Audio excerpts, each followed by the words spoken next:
Welcome back. Today we're reading the final chapter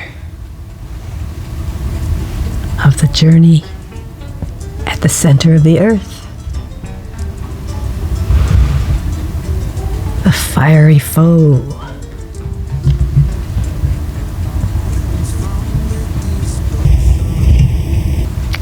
Chapter 10. Defeating the Reergs.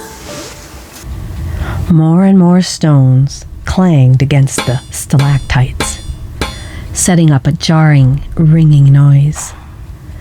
The bat formation began to zigzag, turning one way and then the other, as if unable to decide which way to fly. "Keep it up," Alec yelled, as he used his deadly slingshot again and again. The bats soon began to separate, and in a few moments, the formation had dissolved into a disorderly flock of aimlessly flying creatures. Meanwhile, Cindy had separated herself from the group and hurried to see if she could find the missing professor. She soon discovered the lava pit. She skidded to a halt at its very edge and stared down. "Uncle Oliver?" she gasped. Lindenbrook was standing in one corner of the pit, the lava edging around him. A few more drops, and the scalding liquid would scorch his boots.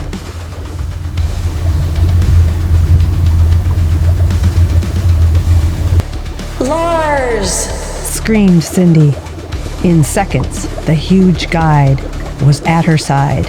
He lay flat on the ground and leaned over the edge of the pit, his great hand extending down. "Jump!" he commanded. Lindenbrook saw the helping hand above. He crouched to spring up, realizing that if he missed and fell back, he would land in the pool of fiery liquid.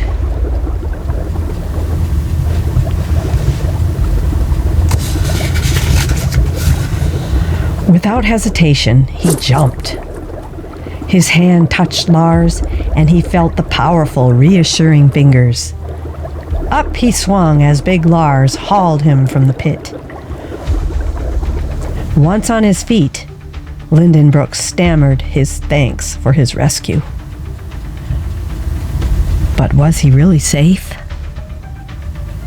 Hearing his bats fly off in confusion, Prince Wolz had shouted for his rear guards to find and destroy the cause of the trouble. The blind Reergs immediately formed a line and began to advance lances forward.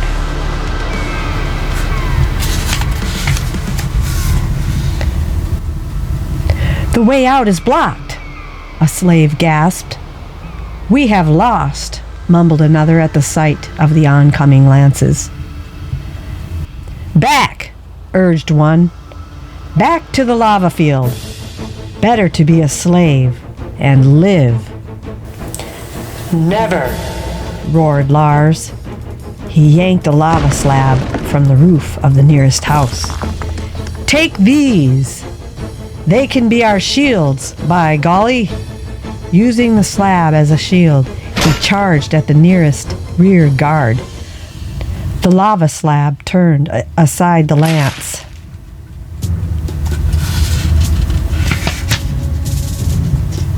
Point, and Lars quickly knocked down the startled guard. Encouraged by the sight of Lars' success, the slaves began to yank lava slabs from nearby houses. Then they raced forward, slabs striking lance points. The slaves towered above the Reergs and quickly beat them to the ground. Even the pygmies helped, racing in and out to trip the blind Reergs. Suddenly, the palace guards, a special group of powerful Reergs swarmed from the royal building. They carried weapons that could parry the lava shields of the slaves. "We may still win," muttered Saknussemm as he and Torg watched the spectacle. "Get back!" shouted Torg as the palace guards began to rush toward them. "We are friends," shouted the Count. "I am the royal advise." The Count never finished his sentence. At that moment, he and Torg were knocked to the ground by the rush of guards. Rough hands felt their faces. "Strangers," concluded one of the palace guards. "To the lava pit," commanded the officer in charge. "Wait!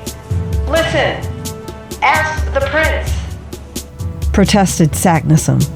His words were drowned out in the roar of the fighting, and he and Torg were dragged over the ground to the lava pit. "No, no!" screamed Saknussemm when he saw the bubbling lava below. Screamed the guard who held the Count. Gertrude's bill had struck again.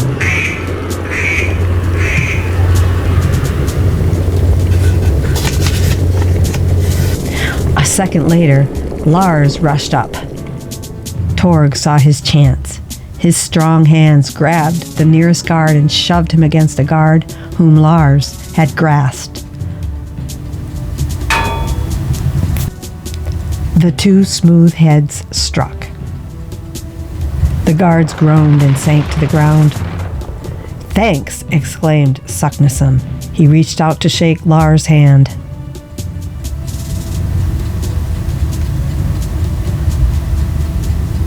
The big guide was surprised by the Count's sudden friendliness, and, not wishing to offend him, he offered Saknussemm his hand. Torg had crouched down behind Lars, however, and as Saknussemm grabbed Lars' hand, Torg pushed. "Hey!" exclaimed Lars, falling forward. He rose angrily to battle the unsavory pair, but neither the Count nor Torg was to be seen. "Forget them," advised Lindenbrook as he hurried to Lars' side. "We've won." "No, not quite." "What do you mean?"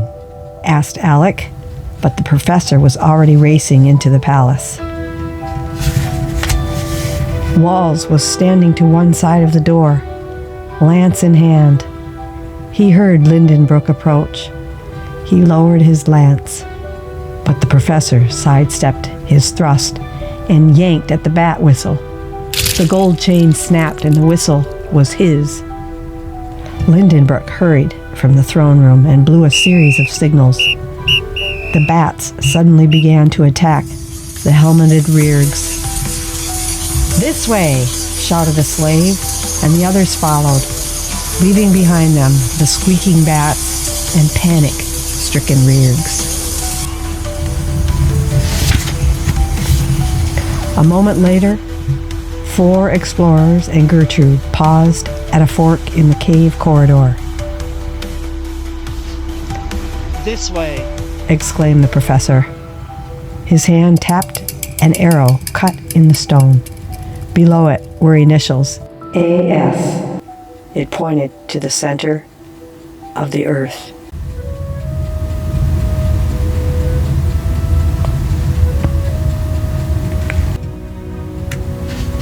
And that's the end of this big little book. Next up, Apple Mary. A better little book. This one is also published in Racine, Wisconsin.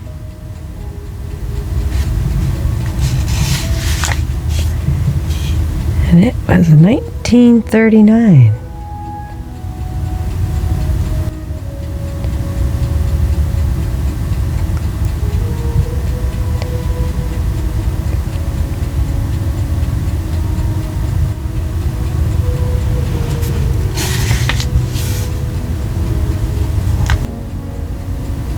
I hope you'll join me for this better little book.